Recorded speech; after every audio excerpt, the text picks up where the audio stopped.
Welcome back to the Bulldog Broadcast, the Field of 68 Media Network. I'm your host, Dan Dickau. We got a great episode today. A couple of opposing WCC coaches, Washington State's David Riley, as well as Seattle U's Chris Victor will be joining. But wanted to quickly recap Gonzaga's first exhibition, October 19th, for a game. What the heck is going on here? Unbelievable how early exhibition games are happening now across college basketball. There were games 3 or 4 days ago before Gonzaga played, but, part of the NCAA rule changes in regards to summer practices, fall practices, has kind of bumped up that calendar for their exhibition games. So, wanted to quickly recap that 111-62 victory over Northwest. First off, on Northwest, clearly, they're an NAIA team. Gonzaga was bigger, more athletic, more skilled at every position. But I thought Northwest did a nice job coming in and for the most part being really organized. They knocked down 11 threes on the night against Gonzaga. I think that's something that's definitely going to be addressed in regards to closing off dribble penetration so they're not late on rotations. I thought there were a number of times there were driving kick opportunities where defense was in rotation and then late getting back to closing out on shooters. But, obviously to talk about Gonzaga, they got a number of bright spots to talk about. 5 guys in double figures. They started the game by, really emphasizing the low post, which has always been what Gonzaga does and is going to continue to be this year with Graham Ike and Braden Huff. I thought Ike was tremendous off the jump. Huff struggled a little bit in regards to finishing around the rim. But overall, I thought the game plan, the attack is what you're going to see throughout the year. And establish the inside, push the pace, and then, find where opportunities lie for other guys. I thought, that starting group of Steele Venters, Graham Ike, Braden Huff, Braden Smith, and Adam Miller, they looked great that first 4 or 5 minutes. It was nice to see Steele Venters out there. I thought he looked great. He didn't look rushed in any way. He looked like he had balance for a shooter, which coming off those 2 major injuries, the ACL and the Achilles, is something that, you need to focus in on. I thought he was good or better defensively than maybe anticipated with that leg. But, he had one steal in the passing lane where he did a great job of anticipating, reading it, and leading to a breakaway dunk on the other end. But again, 5 guys in double figures. We'll quickly go down the list. Ike with 13. Huff ended up with 13. Braden Smith with 15. Mario St. Superi with 12. And then Davis Fogel, the freshman, with 18 to lead the way. But I think we're going to talk about Ike and Huff throughout the year. But a couple bright spots that I saw is I thought Braden Smith showed his quickness. He's a little bit undersized, but Gonzaga's had success with undersized guards over the years. And you just look at the last 2 years with Ryan Nembhard. See a lot of those similarities, qualities in regards to pushing the pace with his speed, his competitiveness, and his feistiness on the defensive end. He's not the passer that Ryan Nembhard is, but he's a very good passer. And that's not taking anything away from Braden Smith. It's just that Ryan Nembhard was that good of a player, especially in pick and roll situations. To move to the wing situation, a plethora of options this year and guys that can contribute in different ways. And so that's going to be really fun and interesting to see how that all plays out. Clearly, we talked about Davis Fogel leading the way with 18 points off the bench, but he was really opportunistic. Got out on the break, made things happen by attacking the glass, put the ball on the deck. His thing is going to be his jump shooting. It's a work in progress. He can make shots. I know the staff right now is really working on his mechanics to make it more consistent and in the long run have him become a good shooter. But I really liked his activity and his willingness to get in there. A little slight build right now, but again, he's got size, he's got length. Continuing on with the wing, Adam Miller, what a luxury to have a guy who started well over 100 games over the course of his career, scored well over 1,000 points over the course of his career, to just kind of be able to slide in on a wing possession. position. I think it's also a bonus that he's left-handed. It sounds like a small thing, but it's unique that they've got three starters that are all left-handed. It's just one of those little quirks that when you're preparing an opposing scouting report that you have to game plan for and think about. Clearly, Huff and EK are lefties, but Adam Miller, he's a hard left-hand driver. He can get right, but, he's a straight line driver. He's not overly creative with the ball, but with his big, strong frame, he's able to get downhill on guys and finish. So I thought he played well. And I would expect him to be starting at the 2 throughout this season. I think the question mark becomes, is it Venters? Is it Jalen Warley, who we'll talk about next? Or maybe is it Tyon Grant Foster, who's waiting on injunction hearing later this week? But, Warley,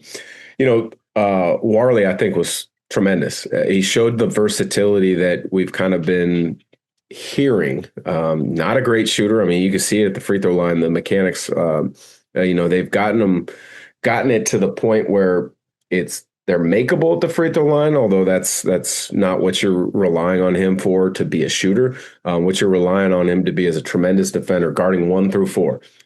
He can play that small ball 4 where you saw a number of times he catches it and he becomes the initiator in dribble handoff situations. He can be a screener and a pop guy and now catch it on the pop and attack off the dribble.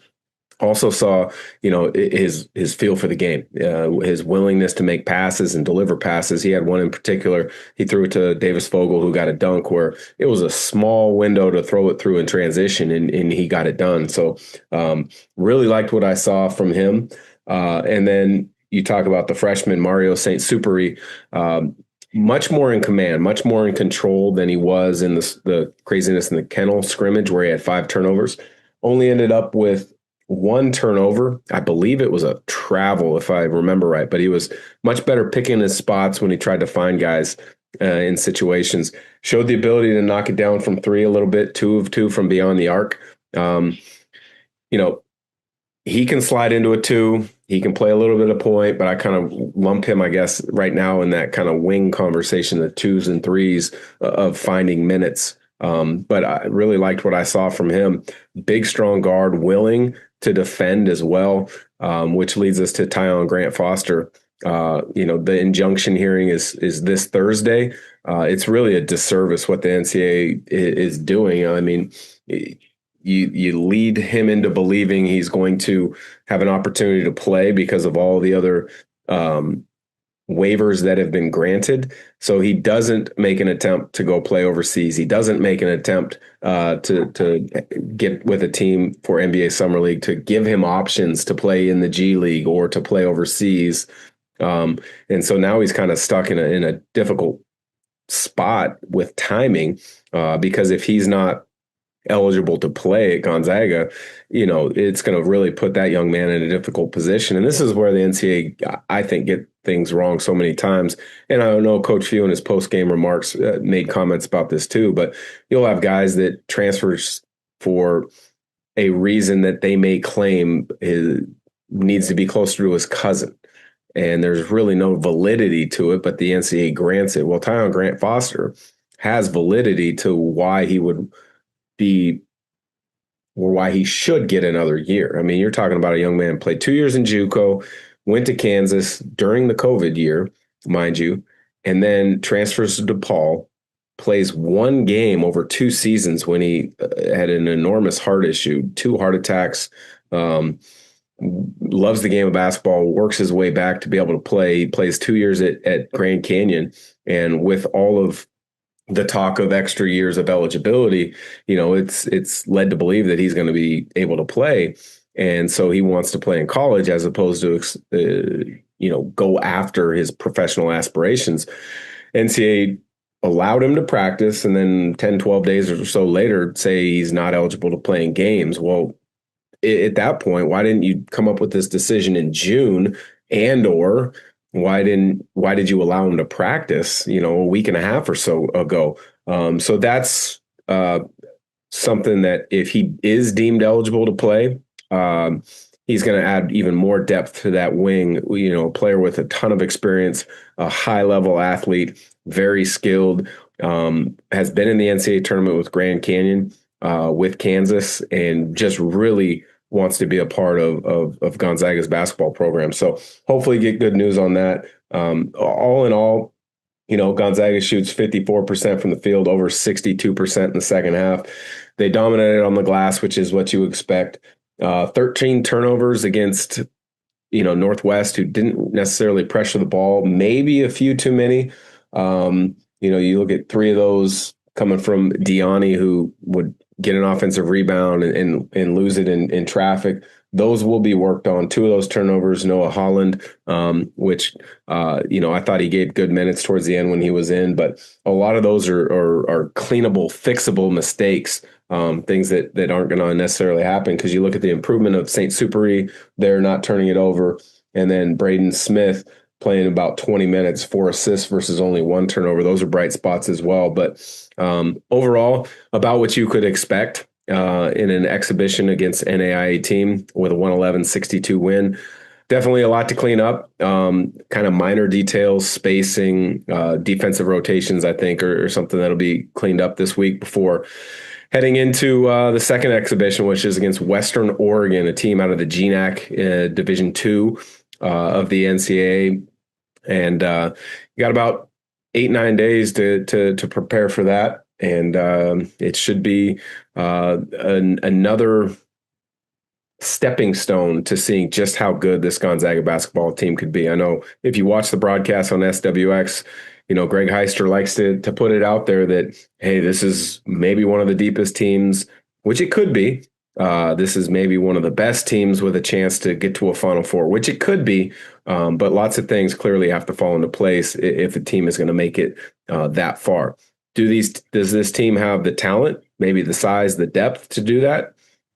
Possibly. We'll see. I'm not gonna put myself on a limb out there just yet, but I really like what I've seen from this Gonzaga team, from the craziness in the kennel and the first exhibition. So enjoy the rest of the podcast. Again, Washington State's David Riley, Seattle U's Chris Victor are our guests today.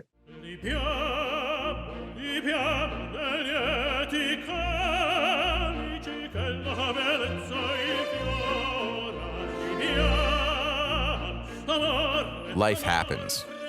Lucky for you, ICCU has a new kind of checking account that comes with benefits that help you life better. Because being human is a full-time job. Continuing our tour of the WCC, talking to opposing head coaches. Today's guest from Washington State, David Riley. Coach, appreciate you joining. Yeah, thanks for having me on. Well, you have one of the most interesting challenges in college basketball, not just last year, but I think this year and next year. You go from the Big Sky to the 2-year stopgap, right, in the WCC, and then on to the Pac-12. I thought you did a really good job in year 1 in the WCC. You guys had a lot of injuries, but what did you learn about preparing for a new league that's going to allow you to be successful in year 2 in the WCC, but moving forward to the Pac-12? Yeah, it's been a whirlwind the last couple of years, especially the last year, first year in the WCC, kind of seeing what that was like, with our team being pretty depleted at times, where we had 7-8 guys that could practice, and I think we ran out of steam. So just understanding the physicality and just the grind of every game in that league being a monster. I think it's helped us recruiting wise get a little more depth, and going forward, we'll see. You mentioned the injuries, and you guys were playing some really good basketball early in the season. And then unfortunately, your best player, kind of an unknown gem across the country, Cedric Coward, who you knew from coaching at Eastern, goes down with a season-ending injury. If you follow college basketball closely, he transferred to Duke, and then he ultimately went to the NBA, and he was a lottery pick.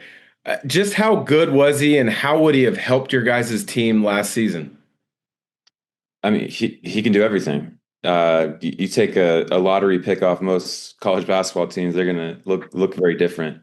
But really his presence and just his overall ability to affect the game was big. And we were playing good basketball even the 6-7 games after he got hurt. I think the overall asking those guys to play 30, 35 minutes a game was a little too much for him down the stretch. I can only imagine that the fact that he flourished under you at Eastern, he was playing great basketball. He ultimately becomes a lottery pick. That's really kind of enhanced your ability to recruit players that they themselves might think they're undervalued. Is that the case? And then who on this year's roster? I'm not going to say fits completely into that Cedric Coward mold, but maybe could show flashes of being highly potential to impact the game. Yeah, it does help just to have someone that's been in our system, that's done it before, that's gone on to be a lottery pick, which is what a lot of these guys want. And that's the beauty of like having tradition at a school and a program, that the guys that can kind of see what it took before, and I think that's how it'll help us a lot. Um, and it's kind of crazy from Washington State, right? Like, we got Cedric Coward the year before. We got Jalen Wells, these amazing wing players that are going to do really well in the NBA. We've got a couple guys that are really going to have an opportunity to flourish with some of those guys leaving. Like, there's a lot of production that's gone. Indy Okafor, Reeve Avers, are two guys that have really stepped up this offseason that are returning. It'll be fun to see. And those wings that are versatile, that can shoot it, that can pass it, they flourish in your system. I mean, you space the floor as well as anybody that I've seen in recent years. There is an emphasis on the three-point shot, but it's not an overemphasis. When you're kind of putting together a roster, do you look to have a playmaking wing, or how do you build your roster? We want to have skilled guys. Like, I think that's something that we look for offensively.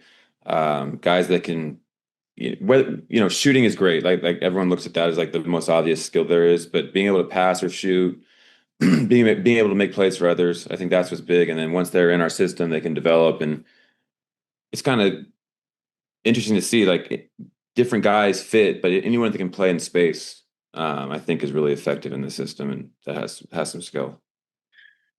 When you moved from Eastern to Washington State, I believe I remember this correctly. Four players transferred with you, so you kind of had a commonality with player to coach relationship and what their potential roles were going to be, and it fit pretty well.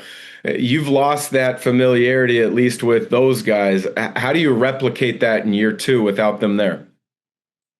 That's been since I've been a head coach, it's kind of the reality of college basketball. And I think I've returned five or six guys every year. Obviously last year is different going to Washington State, but we got five returners this year that know the system. We have a core that really can help the new guys, I think, even better than last year, because those guys played for me for multiple years at Eastern, but it was still every day was a new day. Like, we were learning. It was a new league. It was a new school. I think that familiarity with the routine, just kind of building what we're doing, helps a lot. Looking at your non-conference schedule, you guys are in one of the premier preseason tournaments, the Maui Invitational. I know as a former player, I always wanted to play in it. Unfortunately, my time we didn't. But even as a fan and an analyst, you always kind of look to the Maui as being one of those big kickoff events to the season. How excited is your program to be a part of that, and what are you hoping to gain out of that experience to prepare yourself, but also maybe to open some doors as far as exposure for your program? Big thank you to one of our sponsors, Cooney's Tie. My family and I live on the north side of Spokane, and we absolutely going to Cooney's Tie, whether it is in person, whether it's takeout. The food is always phenomenal, as authentic of Thai food as I have ever had throughout my travels across this country. Unbelievable service, unbelievable price, unbelievable people that are involved with Cooney's Thai. Whether it's the pad Thai, whether it's the pad CU, whether it's one of their awesome curries, you will be thankful that they took great care of you. Again, Cooney's Thai on the north side. Check them out online today, cooney'sthai.com.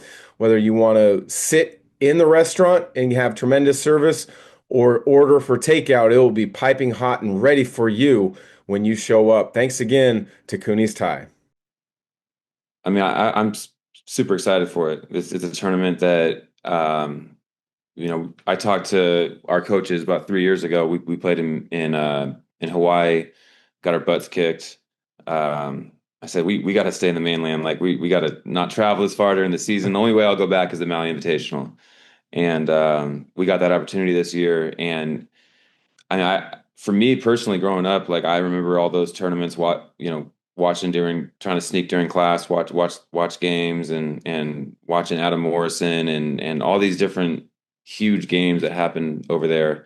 So it's really just awesome to be a part of. Excited to go see what it's about.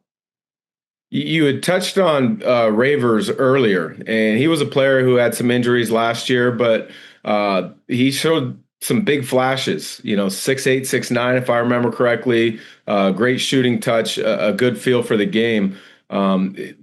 Touch on his growth and improvement, and if maybe there's another returner that's kind of taken another step forward that you feel you can rely on. Yeah, it's been really interesting to see these guys get a whole spring and summer, especially the returners. But Vavers is one that's really unique because he came in with a wrist injury. Then he had like multiple crazy freak incidents where he's breaking his hands and really like he couldn't lift for a whole year.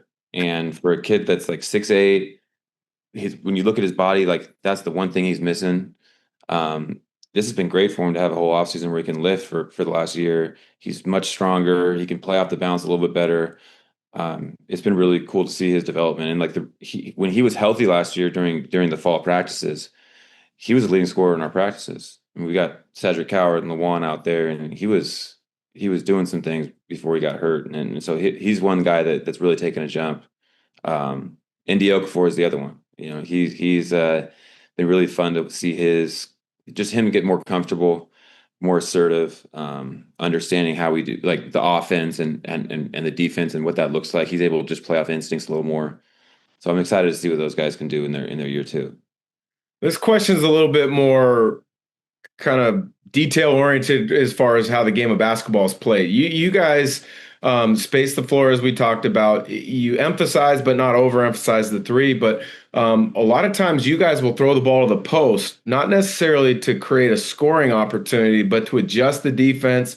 I believe you call it grenade actions, where you dribble handoff up the floor to really kind of skew the defense. How did you build your offensive philosophy over the years? A lot of trial and error. Like I think it's all pretty simple. There's a couple shapes we'll play out of, like the 5 out and the 4 out, and then it's just what worked with different guys, and we'd see something, and we try to incorporate it more as a concept than a play. And with some of these guys, with these teams that you're playing against, if you don't flatten the defense, if you don't get a paint touch before you actually try to score, it's hard unless you're going in transition, which we obviously want to do. We want to play with pace, but that's what's exciting to see with like ND. He's someone that's a monster on the block, and if he can get that ball on a second paint touch or a deeper catch, or once the defense has moved a little bit, I think he'll be hard to guard. And that's kind of what he's learned, is the rhythm of that. And same with these guys that are returning, just understanding how to get that paint touch within our offense. You took the job at Washington State, and if I remember correctly, that was kind of in the midst of not fully knowing where the long-term home for Washington State and Oregon State was going to be. How excited are you for that new revamped pack, whatever number it ends up being called, to be a part of it and kind of entrench yourself in a really good basketball league? Because if you look at it, every team in the league, I believe, outside of Fresno State has been in the NCAA tournament over the last 2-3 years. Yeah, it's incredible when you just look down the line of that conference basketball wise, what we're going to go up against every night. It's really exciting to kind of see what that's going to look like, and a lot of these schools have increased their focus on athletics, and this is a big opportunity for everybody. So yeah, we'll see what it looks like. I mean, we'll see how these teams do this year in their respective conferences, and there's a lot of teams that are for sure looking at the NCAA tournament as a real possibility. Awesome. Well, David, I appreciate the time. And I know I get to ask this all the time, both by Husky fans and Cougar fans. They ask, do you like the Huskies? Do you like the Cougars? And I'll just go on record and say, yes, with as long as they're not playing Gonzaga, and I try to call the games as down the line as possible. As long as they're not playing Gonzaga, I'm definitely pulling for the Huskies and Cougars. So appreciate the time and best of luck this upcoming season. Appreciate it. Go Cougs. Bulldog fans, we know basketball is all about teamwork, hustle, and having someone you can trust in the clutch. Life isn't much different. When challenges come your way, especially family matters, you need a strong team by your side. That's where Danetta and Associates step in. They're more than just a family law firm. They're your advocates, guiding you through the hard fouls life throws your way with skill and care. In Spokane and beyond, Danetta and Associates are ready to fight for what matters most, your family. Call 509-325-0125 or visit padlawoffice.com to learn more.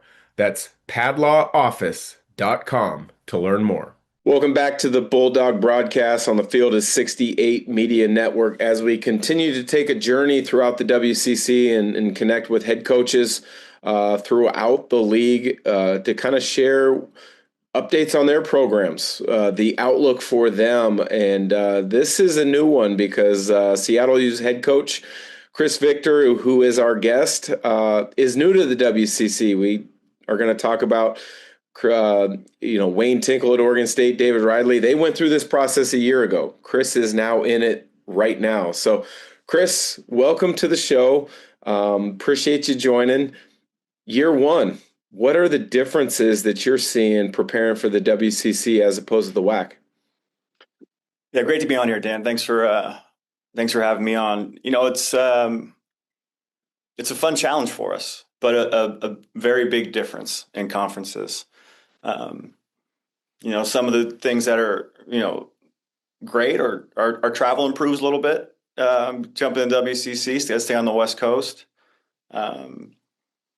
But yeah, a really exciting time for our university, for our basketball program. We've had some success, fortunate enough to get invited to the league, and now we're in it. And I think as we've looked at it in the off season and through recruiting and how we want to change, I think one of the biggest things for us was I think jumping from the WAC to WCC, we got to get a little bigger. I think WCC is a bigger, more physical conference, and I think that was one thing that we were intentional on, and we brought some more size in the off season for this recruiting class. And now it's going to be a year of us figuring it out. We've played some of the programs in the past. I grew up in the Bay Area. I've been familiar with the conference for a long time, but now we're in it. So it'll be a year of learning for us while we're doing our best to compete. So each league kind of has, for lack of a better term, their own kind of style to play. You talk about many times the Big 12 or the Big 10, is a really physical league. The SEC is very athletic. The Pac-12 in years past was kind of deemed as more of a skill league. The WAC, as you kind of touched on with the travel portion of things, it was one of those leagues where it was all the way from Hawaii to Texas, maybe even Louisiana Tech, if I remember correctly. At one point, yeah. So, it covered the whole gamut. And so you would have different schools that I would imagine would recruit in their regions, and the game is played in different ways. So you mentioned the size factor. Seattle's a basketball hotbed. The Northwest is undervalued many times nationally as far as how good players are. Does that change maybe who you recruit, who you go after? Or when you talk about size, is it just something that, hey, we need more athleticism and size at this point? Or how does that come about? Yeah, I think a little bit of both. Yeah, you mentioned the style in the WAC. You play teams in Texas that had a very unique style of pressure in the basketball, playing up tempo. You might travel to Abilene on a Thursday and then come back home and play Cal Baptist or Grand Canyon, so that you could play two completely different styles in a 48-hour span.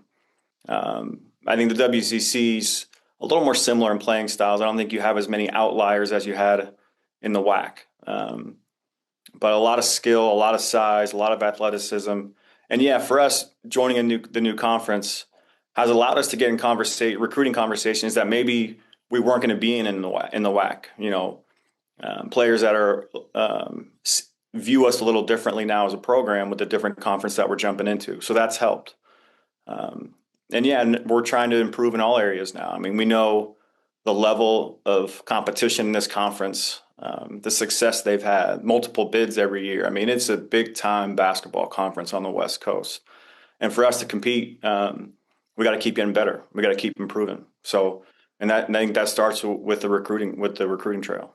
Yeah, I think unfortunately the WAC is a very undercovered league. And underrated basketball conference in my mind. Yeah, that's great to know from a coach who's coaching that league and now moving, but they're kind of unknown nationally, simply because they haven't had great media rights. The coverage hasn't been great. Grand Canyon's broken through and been to the NCAA tournament the last few years, and you guys have. When I look at everything, and I've seen you guys play in person on a couple of different occasions, you guys were right there, but you couldn't quite get through to win that WAC tournament title. When you look at the exposure piece for your program to continue to grow in the direction that I'm sure you aspire them to be at, what are the biggest challenges or things that really excite you about it?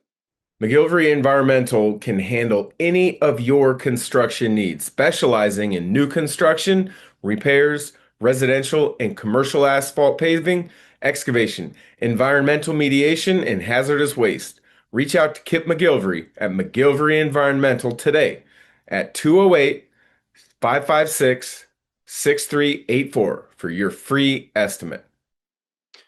Yeah, I think a couple things. Geographically being in Seattle, it doesn't help that all the way on the West Coast. Talk about game times and exposure nationally. It's tougher for the West Coast schools playing late to get exposure, but WCC definitely helps. I mean, we're going to have, especially hosting at home. This year alone we'll be hosting University of Washington at the arena downtown. We'll be hosting Gonzaga, St. Mary's, Washington State, Oregon State. I mean, the hosting those well-known, successful basketball programs alone is going to give us a little more notoriety, and a little more eyeballs on us. So I think that helps. And then you're right, WCC's media contracts, televised games is only going to help us get more eyeballs on our program, especially outside the Northwest, both on the West Coast and throughout the country. How about your roster build out? I saw you guys play last year at Eastern Washington. I thought you had a really good backcourt. Malik Arrington is a Washington kid. John Christophilus is a Washington kid. Both of those guys went to other programs and transferred back to you. They had nice years a season ago. How are they kind of spearheading your guys' preseason preparation to make a great transition? Yeah, a little bit of mix in our roster. We have some important returners. You mentioned Malik and John. John will be in his third year with us, Malik in his second. Braden Maldonado got started a handful of games and played big minutes for us last year, is also returning. A couple freshmen that got minutes for us, Will Heimbright, so he'll be in his third year as a redshirt sophomore. So he made a good jump his freshman year, so had a really good offseason. So we have a good core of returners. We have a couple, Huran Dan, who was a freshman for us from China last year, has had a good offseason. And then, like most programs, also got a big number of new players. But I think one of the reasons that we've been able to sustain some success the last few years has been because of our roster continuity and having guys in our program for 2-3. We had 3 guys in our program graduate last year who were with us for 5 years with the COVID year. So one of our things we want to continue to do is have that experience, not only college basketball Division I experience, but experience in your program, experience in your culture. And having those guys returning has helped the transition for the new players, has kind of sped up that process for them too. So having those guys back is huge. Mentioned John being a local guy, went to high school a block away over here at O'Day. Malik from the area, so very familiar with Seattle basketball, very familiar with our program. And they'll be a big part of our year this year. You know, the other name that I'm sure once Gonzaga fans get into the heart of the season and start tracking these teams more closely, they're going to recognize is Jun Suk Yo. He was at Gonzaga for a couple of years. He was just caught in a numbers game, to be honest with you, I thought. When I saw him at practice at different times, when I saw him in games, I saw the talent level. I saw the athleticism. But many times, as we all know, as players and you as a coach know that sometimes the opportunity is not there because someone in front of you might just be a shade better. What have you seen from June since he stepped on campus in Seattle U? Because I think there's a big opportunity for him just from an outsider's perspective.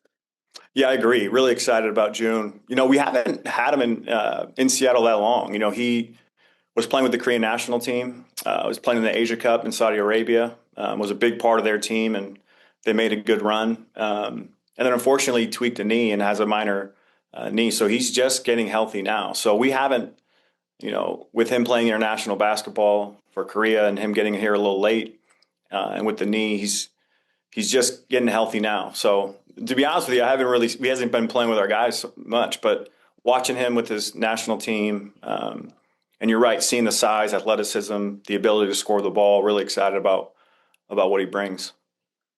So I see the jersey behind you there, Seattle 22, and I'm guessing that's Elgin Baylor. For a lot of the new fans of college basketball, they don't realize the place maybe that Seattle U has in the landscape of college basketball on the West Coast because of a guy like Elgin Baylor. Give us your quick pitch about the tradition of Seattle U. The world's leading immersive basketball training experience that combines in-person skill development with digital gamification and virtual competition. At Shoot 360, you will train with our coaches, measure your skills with our proprietary technology, and track your progress on the Shoot 360 mobile app. Shoot 360 Spokane. Unlock your game. Yeah, Seattle U has a rich basketball history. You talked about just the city alone of Seattle, the level of basketball here and the amount of NBA players and pros that have come out of Seattle. But Seattle U is no different. Back in the 50s, Elgin Baylor came to Seattle. They were playing for national championships against Kentucky. They were one of the best teams, multiple Final Fours, multiple tournaments. And in the 50s and 60s, also Seattle U produced multiple NBA players. And it's such a rich history, but it's a long time ago, Dan. And, after, in the 80s, Seattle basketball or Seattle sports dropped all the way down to the NAI level. And we've only been Division I again for about 16, 17 years. So this is a program that we're building back up. And the last 4 years, averaging 20 wins a season, it's the first time the school's done that since those 50s and 60s. So the success that we've had, it's been a long time coming. And there's a lot of support in the area, a lot of, Seattle used to be the Chieftains, a lot of Chieftain Red Hawk fans in the area that have been reinvigorated with the success that we've had, and kind of we're looking forward to this jump. The WCC means so much. Back in the 70s and 80s when we were in the WCC, and those matchups against Portland were always huge, and the matchups against San Francisco. And so this has been an important move for us, and trying to connect that history that you mentioned back with the current success and the growth of this program.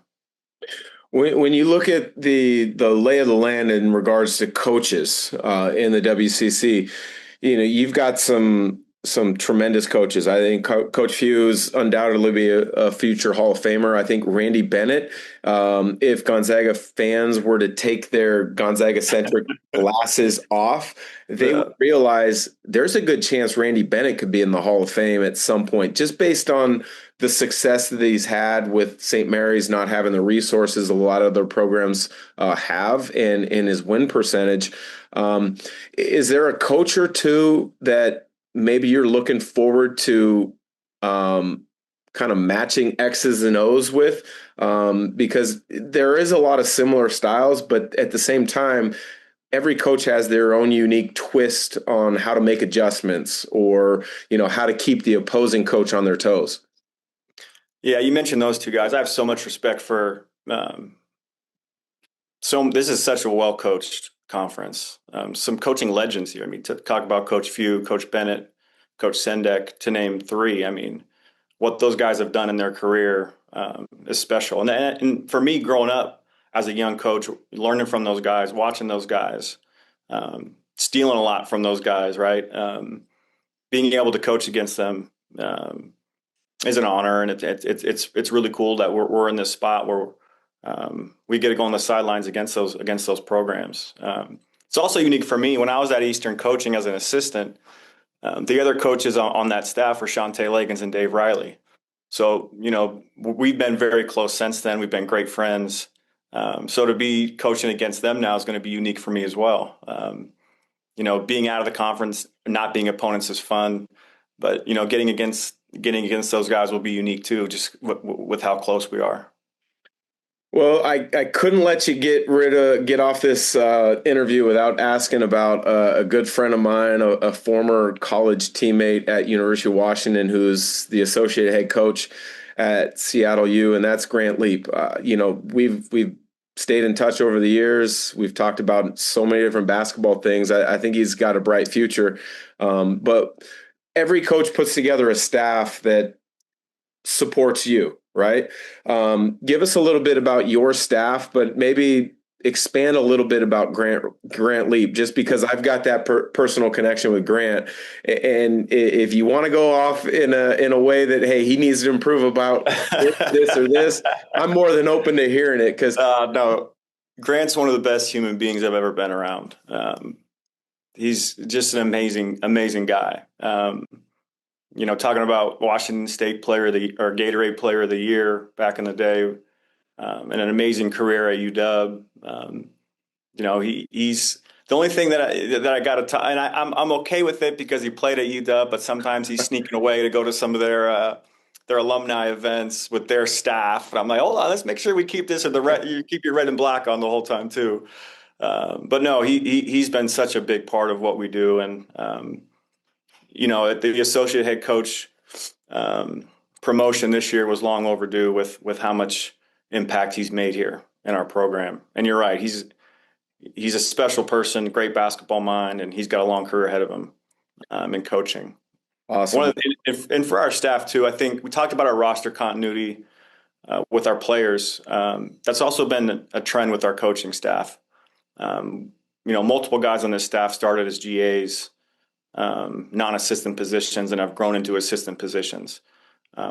We've been around each other for a long time now, and I think the trust that we've built on this staff and the connection that we built on this staff is a huge advantage for us. And having these guys here when they first started coaching to where they are now has been awesome for me as a head coach. And I love the staff. I love how hard they work. I love how dedicated they are, and they're also just great people. So I've been very fortunate to have the staff for as long as we've had together, and I hope we can keep them here for a few more years too.